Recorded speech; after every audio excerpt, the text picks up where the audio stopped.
Welcome to Nailed It, a podcast featuring business tips from industry leaders, presented by Clever Punch. Here's your host, Jade Flogerzi. On this episode of Nailed It, we are joined by Sara Caputo, a workflow coach, consultant, and professional development trainer with over 20 years of experience. Sara has dedicated her career to helping individuals, teams, and small businesses navigate workflow challenges and boost productivity.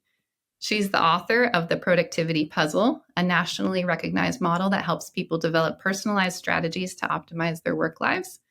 With a master's degree in organizational psychology from Antioch University, Sara blends science with practical tools focusing on creating systems that fit each person's unique strengths and needs. Her top 5 StrengthsFinder traits, discipline, responsibility, input, relator, and developer, highlight her commitment to helping others thrive in a structured yet flexible way. Welcome to the show, Sara. Thanks, Jade. I'm happy to be here. I'm so excited about this conversation. Organization is one of my favorite things to work on, to try to tackle.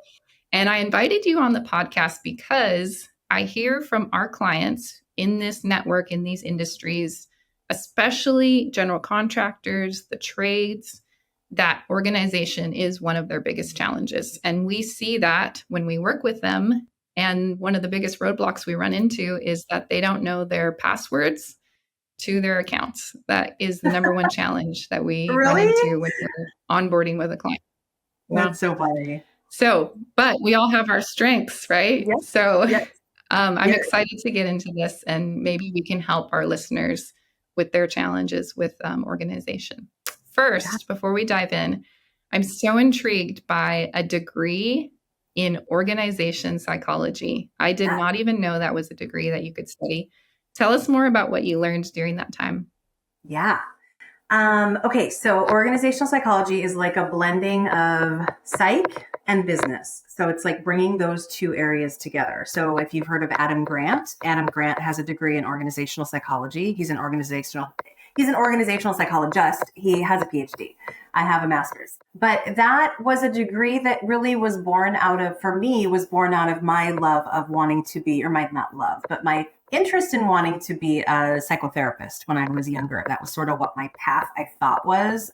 And when I got to grad school, I really realized that I didn't want to go through all the hours to do the internship and all of that. And I didn't want to be a sort of the typical psychotherapist. So I went this route, and Antioch is a wonderful, wonderful liberal arts school that really allows you to have flexibility in your major. And so there was a track there that you could kind of jump into. You could either go psychology, you could go business, you could go this with a concentration. So my whole thing was like a concentration. The backbone of my degree was psychology. And then I concentrated in like coaching and different sort of business areas that were interesting to me. So it blended those things together, and I got to do a lot of really creative stuff, and they really allow that. And it was such a great place to get a degree. So yeah.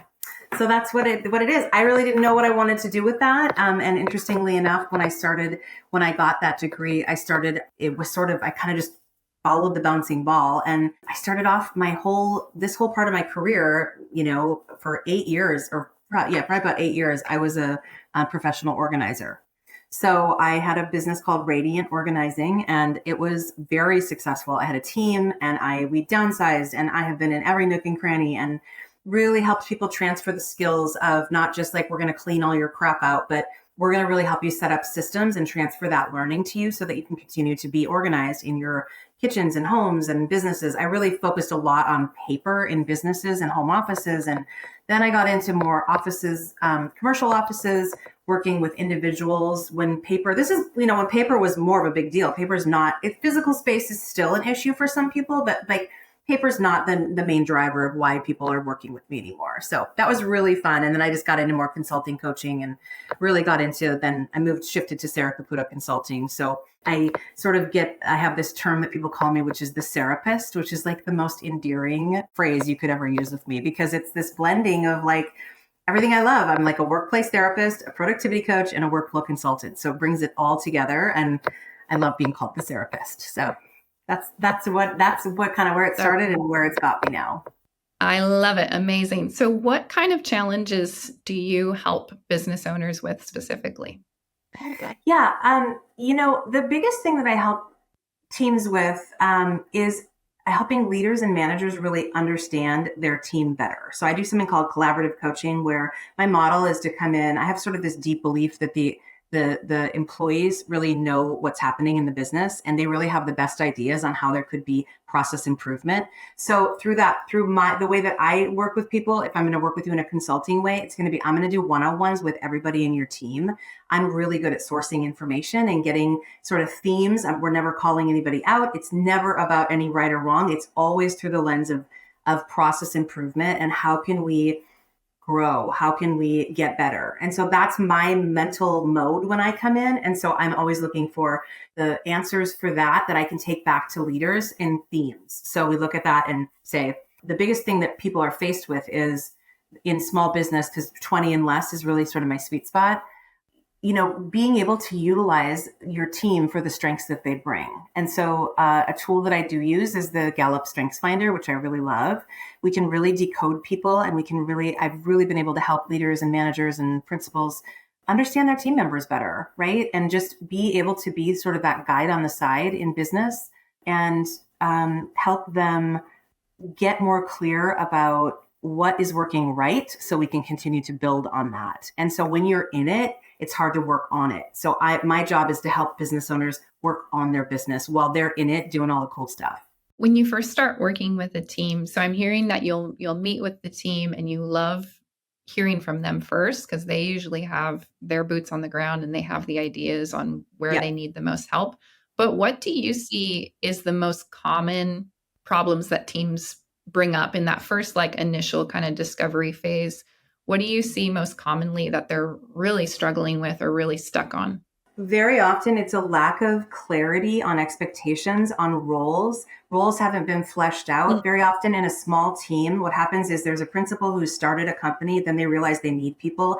They haven't really been trained in leadership. They haven't really been trained in management, and they don't really need to be, but they need to have sort of an idea of how they're going to grow their people, right? So when that's missing, employees really feel that. So I think that, the biggest thing that I see in that is I don't feel seen. We haven't done performance reviews. I don't know where I stand. The worst thing for an employee is to never know where they stand with their boss. So I really help bridge a lot of that communication gap that I think has happened. And usually it's just by putting some structure in, hey, you need to go back to the principals and say, let's get some performance reviews set up. Let's get your quarterly, one-on-one set up. So just some simple structures that we can put in place that people can, kind of sink into. But their brain power is really on the work, right? So it's helpful to have somebody, sort of another third set of, very objective eyes come in and say, here's some best practices that I don't see that you're doing that I think if you put in place, they would feel more seen, they would feel more heard, and they would be, ultimately, as you know, because you run a team, it's all about building trust. And so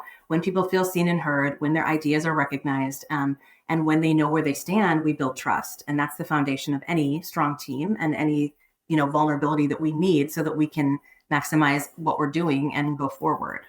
You mentioned the StrengthsFinder exercise. Do you often find in doing that people are in the wrong role? They're in the wrong seat?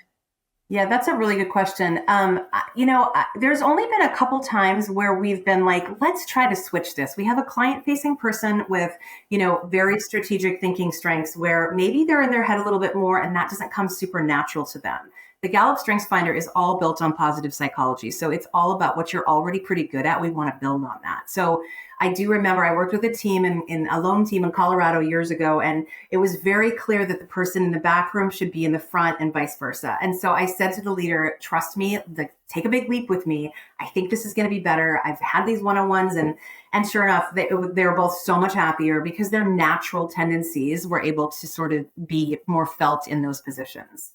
So yes, sometimes, but also, strengths is really about taking what your strengths are, what we've identified as your strengths, and using those and pointing those and aiming them towards anything. So, it's easy to think a lot of times people say, can you do strengths to people that are coming in? Because we want to make sure we're going to get some executors. That's what we really need. That's what people often say. And I always tell people it's not a hiring tool. It's not a tool to, that this is a yes or a no because they don't have these strengths. We have all 34 strengths. It's just a matter of how we're going to lean into them and bring up awareness around where those strengths lie and how we can build on those. So it happens sometimes, but it's not usually the main driver. I love it. You mentioned StrengthsFinder. What other systems or tools or even exercises do you love doing with teams when you work with them that you've found has been super productive? Yeah. The number one challenge that leaders, managers, principals have in a small business is that they're in the weeds. So they don't want to be in the weeds, but a lot of times they don't know what is in their top triangle. So the model I have is that I've created is called the top triangle. And so when we can identify what is in your top triangle, and there's 5 identifying questions, like what is the absolute best use of your time? Where should you be spending more time? Where do you know that you need to be putting more time in as the business owner, as the leader, as the manager, in whatever role, right? So they're kind of very reflective questions. And they're meant to slow you down and really help you think, like, this is my role. Part of this role is not doing this anymore. But these things change because when you were the only person in the company, you were in the weeds all the time. So it's a good use of time to review your top triangle and continue to look at, like, quarterly. I say when I work with people for a 3, 6, or 12-month process, every single quarter we're reviewing the top triangle for all managers and leaders because it shifts and it changes. So when we're not in the top triangle, we end up in the weeds. And when we're in the weeds, we can look at 3 different levers that put us there: team and people, accountability and communication, and processes and systems. And that's really where my coaching focuses heavily, is those 3 levers that we try to pull. And when those are really dialed in, a leader can trust and they can stay in the top of their triangle. But in a small team, people are sometimes not trained as well as they need to be. And when people aren't properly trained, leaders can't stay in the top of their triangle because they're constantly unable to delegate and nervous that people are not going to do it as well as they can, as fast as they can, right? And so some of that, and I just met with a leader of a team of 5 the other day that I've worked with for years, and we had just a big conversation about really taking that leap and trusting to get back up into the top triangle, because a lot of mucking around in the weeds right now. Team is feeling that. And then when we can bring the whole team together and say, this is the leader's top triangle, it's really powerful because then everybody's accountable to helping hold them there. So it can be really exciting. And it's just a great time diagnostic. I mean, at the end of the day, we have 168 hours in the week. And so how we use those 168 hours is really the only thing that matters, right? And so when we can identify where we need to be and then hold accountability to that, things can really shift for leaders and managers in these roles with teams. So cool. I love that you review this productivity triangle. Is that what it was called? Yeah. I love that you review that quarterly. Yeah. Because along with the reasons that you mentioned of why you are trying to stay in this area where it's the most productive for your time, but you get back in the weeds, I would add to that too, for me, habit is a huge part of that. It's amazing how much you have to pivot in business. Your challenges change weekly, monthly, definitely quarterly. Yeah. And a lot of times I find myself falling into doing the things that aren't the most important use of my time, but it's just habit. I just go back to what I'm used to. So that must be so nice to check back in with teams and be like, we need to get back here. Yeah. Yeah. It's just a good benchmark. And I mean, you bring up a really good point that it's way more comfortable. I mean, part of a leader's growth is taking on new challenges and being able to identify what is going to keep scaling and hitting goals, right? And so when we know, hey, what's the weeds? What's top triangle? I mean, a lot of times people are like, well, I'm not really in the weeds. I'm not really in my top triangle. I'm kind of in the middle. And I'm like, no, you're either top triangle or you're weeds. There is no middle. And when we let there be a middle, that's when we kind of get this comfortable place, right? So it's we got to keep taking this leap and staying in the top of our triangle. And that is uncomfortable a lot of the time because it's the driver, right? We're driving sales, we're driving vision. And sometimes we don't even know what we're doing up there. So then that brings up a whole nother conversation. But the point is we review it consistently so that we are staying on top of it and we know where we should be spending our time. And then what I like to do is I like to continue to rubber meets the road when we can see where are those time blocks, right? One of the biggest tools I do teaching, speaking, and training on is time blocking. And it's the oldest tool in the book, but it's the only tool that works if you want to get below your surface and you want to deep dive on stuff that really pushes the needle forward. So if we're going to really see, are you in your top triangle? I need to see it connected to your calendar in some time blocks. That shows real seriousness that you're willing to take that leap at least twice a week, 90 minutes where I'm really putting effort into driving vision and driving sales and what do those activities actually look like? That's where my coaching comes in, where we talk about like, what does that activity look like? Well, it looks like I need to make some calls. Okay, where are you getting the list? Where is that coming from? Salesforce? Like, I really sit shoulder to shoulder with people and really hold them accountable to like, tell me how you're going to track it. Like, what's that going to look like when we meet next? Do you want 10 calls done?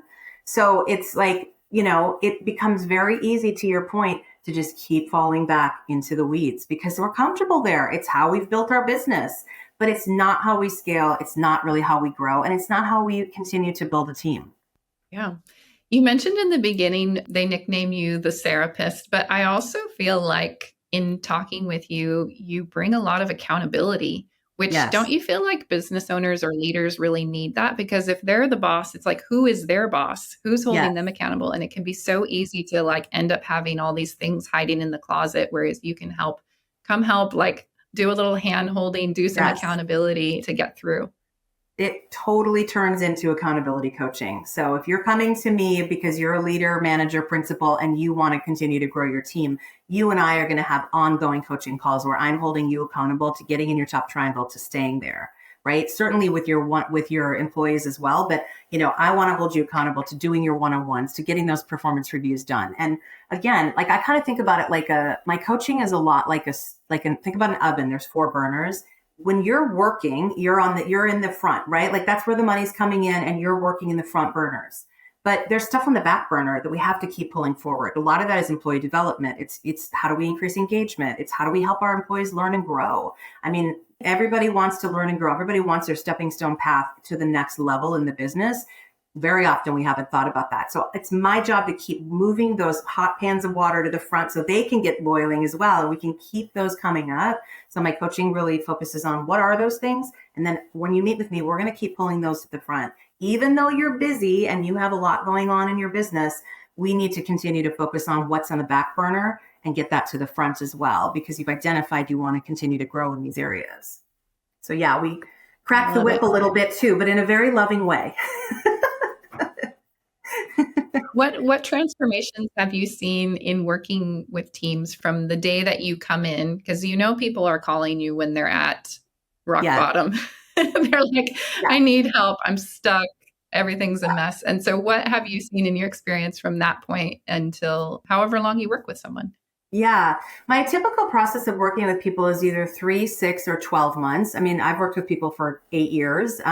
Certainly we can, go longer than a year or shorter, but, I have a 3-month process. And in that time, depending on where we start off, it's usually that we want to give the team some ability to understand each other better. So we do that through starting with the StrengthsFinder. I meet with people individually one-on-one, and then I bring everybody together. Another part of my background is team building and team bonding. So I love bringing the team together, doing some experiential activities to help them really understand, getting groups. I'm doing one this afternoon for a small design team of 5 people. And so I was just making the agenda, and I'm kind of grouping people up based on their strengths and how they can talk about their basements and their balconies. So that's a big piece of what's happening in terms of a transformation. And just by doing that and helping implement some of the structure that happens, trust is built. So I definitely see a lot of trust built when that's starting to happen between principals and employees and the employee group. Definitely see the logistical part of business move forward. When we have in a company I'm working with right now, we've implemented a middle management meeting. They've got 4 people sort of in middle management. We're trying to pull the owners out and get them out of the weeds a little bit more. So in order to do that, we need to implement a middle management meeting. So like that's been something that we've done, and we're seeing the principals being able to be pulled out and drive vision a little bit more because now we've got structure here. So in the middle. So, when structure is built, people feel safer. I think when trust is built, people feel seen and heard, and we grow employee engagement. And so that's the name of the game is we want better decision-making. We want more focus. And so a lot of times I'm helping individuals get more organized. We're talking about to-do lists. We're talking about project management systems. Very often I'm helping implement, do we need Trello for this? Like, is this Asana? Like maybe a lot of times people have half broken systems they've started to use that they're not continuing. So like we wipe that out, we start fresh. So really bringing quite a bit of structure. I mean, my number one strength is discipline in Gallup StrengthsFinder. So it makes sense. And it started to make sense to me over the years. Like, of course, companies are coming to me when they have low discipline because they're leaning into my discipline. And that's a really beautiful place to be because I get to use my strengths every day, which is so awesome. So yeah, lots of transformation, and then just being able to hit goals and being able to scale and get to the growth that they want to get to. You mentioned trust, and I bet that is a concern with teams in the very beginning. Like when they hear this person is going to come in and they're going to help us as a team and they're going to help with organization, and the leader or the owner is obviously the one that's hired you. And so I bet there's some trust there of like, oh, teachers coming in, but I can imagine that shifts so quickly when they realize that you're on your side. Like as soon as you're mentioning things like development, career path, opportunities, roles, strengths, like they must realize very quickly that you are there to help the whole thing holistically. Totally. And I have scripts that when they do a kickoff that Sara Caputo is going to be coming in, I want them to use the right language because we never, ever want people to think anything's wrong. Nobody's in trouble. Like this is all about process improvement. And along the way, we help solve, there's conflicts. Like there's usually hidden conversations that haven't happened that I can kind of suss out and see like, hey, there's a 3-way here that hasn't happened. It needs to happen. We need to heal something. I'm super comfortable bringing that together and watching that transformation happen. So yes, trust is a big piece, but I think one of my gifts is I can build rapport real quickly. And I let people know right out of the gate, like I am here 100% on your side. I am all for the employees. And that has to be how it is, you know? Yeah. Do you see a correlation between what you're able to do and help with and connecting that to profit for the company? Yeah. I mean, I think when we're looking at bottom line, we're looking at trying to hit goals, and usually those are connected to money on some level. You know, everything matters around employees, because when you don't have employees, you're not going to make money if that is what your structure and your goal is set up to do. So while I don't come in and I'm not looking at the hardcore numbers, we're certainly looking at some spreadsheets, we're certainly looking at metrics, and we're driving that in a way, but we can see shifting and changing happening with that intentionally of what we've set up based on now, wow, we've really built a strong team. We now are fully staffed, right? A lot of times it's like, we need to get fully staffed. We need to get fully trained. And so once, again, it all comes back to that time diagnostic. Once principals can stay a little more out of the weeds and drive vision and drive sales, if that's what their role is, and drive the lead gen on the, at the top level, we're seeing, it's inevitable that you're going to see bottom line, be better. You mentioned a couple tools, software tools, Trello and Asana. When it comes to software technology to help improve, is there ones that you love that are like your go-to, or is it just all dependent on how the team is set up and functioning? Yeah, it's a great question. I mean, I think it's very specific to the team. A lot of times people have systems when I come in. Some I've never heard of, some are that I'm really familiar with. I love Trello because it's super visual. It's great as for an individual. For knowledge workers, it's great just in terms of their general workflow. I really like Asana. I think that's a really comprehensive tool. I'm working with a lot of teams right now that are working on Monday.com. That's another big one that is much more encompassing. Of course, you've got, the big behemoths that that you hear a lot about, which is, like Salesforce, Basecamp. I mean, there's a lot of big ones. Another team I'm working with right now is on Zoho, and they're really grappling. A lot of my work with them is just like weekly meetings on like, okay, what are we implementing? How are we doing on the to-dos? So that accountability kind of structure to bring to them. I think that on an individual level, it's really fantastic to have some sort of system. Every employee needs some sort of system that works specific to their brain. If that's a notebook, awesome. If it's Evernote, great. If it's notes in your phone, wonderful. But the reality is that you have to have a place. Like a team is only as strong as their weakest, most disorganized person. So the reason I like to start with employees when I do any kind of organizational training is because we need to get everybody on the same page around, you have a different brain, you have a different background, you have a different way of doing things. So let's find a system that works for you, because the more organized the individuals are, the more that contributes to the entire work group.